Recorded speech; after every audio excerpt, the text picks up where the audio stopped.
If one more person shows me some complicated N8N automation AI workflow with multiple LLM models plugged in saying that this is about to revolutionize my business, I think I'm going to lose it. Look, I spent years running strategy and client services and performance marketing for companies like large enterprise companies, Humana, Mutual of Omaha, and I've seen more technology hype cycles than I can count. And I'm here to tell you, AI is real. That 90% of what you're hearing about is irrelevant to your business. And today, I want to talk to you and show you what AI can really do. Not for large tech companies and large enterprises, but for your specific business. Look, these are for folks with trucks and the professional services, warehouse, a crew of 40 showing up to job sites every morning. And I'm currently recording this outside on a porch. It's beautiful. So hopefully you can jump into the vibes with me. But look, I'm Brantley Davidson, founder of Prometheus. We're an embedded AI team for the middle market and for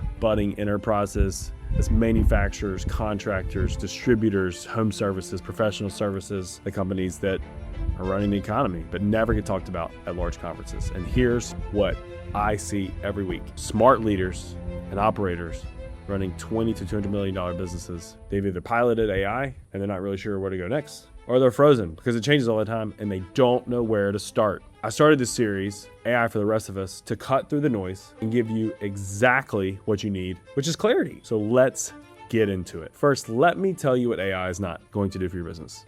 It is not going to replace your workforce overnight. It's not going to think for you.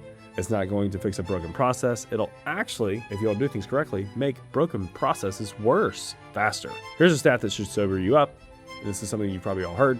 95% of AI pilots fail. 63% of those failures, they're not technology problems. They're people and process problems. The tech works fine. The organization just wasn't ready. So what can AI do? And let me give you 4 real categories to help you frame up this opportunity for your business. First, see what you're missing. AI is exceptional at pattern recognition across large data sets. So AI can help you see what you're missing objectively. I'm talking about, an example, a manufacturer who might have 18 months of quality data sitting in spreadsheets. Maybe it's 3 years of quality data sitting in spreadsheets, multiple spreadsheets. Think about a model that identified defect patterns specific to raw materials, loss of shift schedules. Now all of a sudden you can see with AI coming in, that actually impacts your defect rates. We're talking the potential of 25 to 50% of those defections dropping in the first quarter, limiting new equipment, limiting new hires, just helping analyze data that's already there. Number 2, AI is really great at automating the boring stuff. Every mid-market company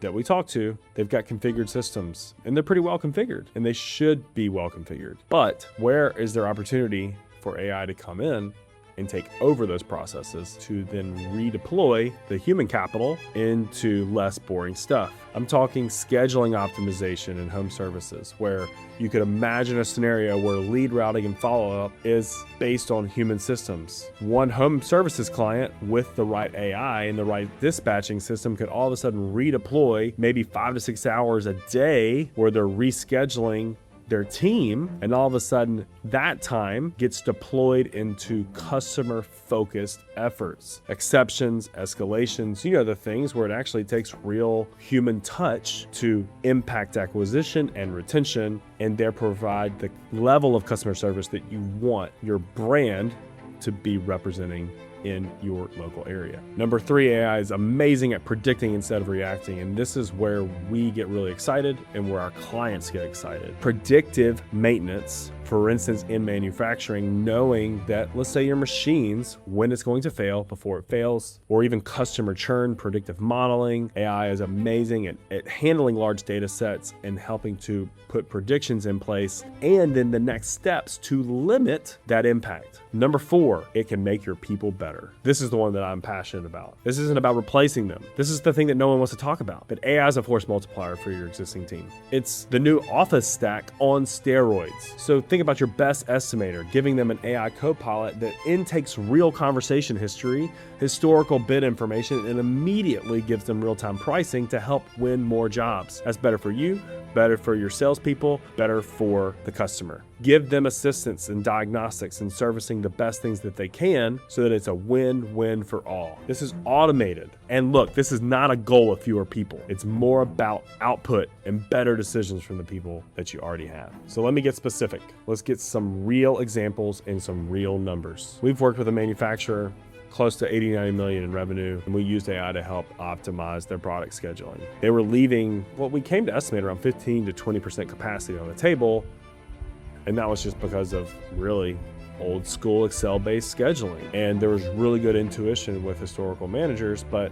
they needed AI to autonomously help scheduling. And that's where real unlock happens in a business. It assists the manager in accomplishing his objectives. Executives are happy because they have more throughput. AI is the tool that helps them get there. Also consider a professional services company with around 85 trucks. We implemented AI-driven route management. Now all of a sudden your average cost per day on the job significantly increases. That's real capacity. That's pure margin with the right cost structures in place. So did you catch the pattern in those examples? Every one of those examples, none of them required building something groundbreaking or some fancy new technology, but it was giving the AI platforms access to existing information and structure and letting independence with human in the loop take over to help hit real KPIs in a business. And so that's what real AI implementation looks like. It's not necessarily glamorous. It doesn't have to hit the news and doesn't have to have this huge Beatty lead magnet switch to it, but it does have real business impact. And so here's sort of the framework that we think through, and it's really the AI reality check. But first, start with your pain. What's really costing you money and operational inefficiency from a time and talent perspective. Start there. The existing data. What data do you already have that's related to that pain? Number 3, scope small. Pick one process, one workflow, one decision point.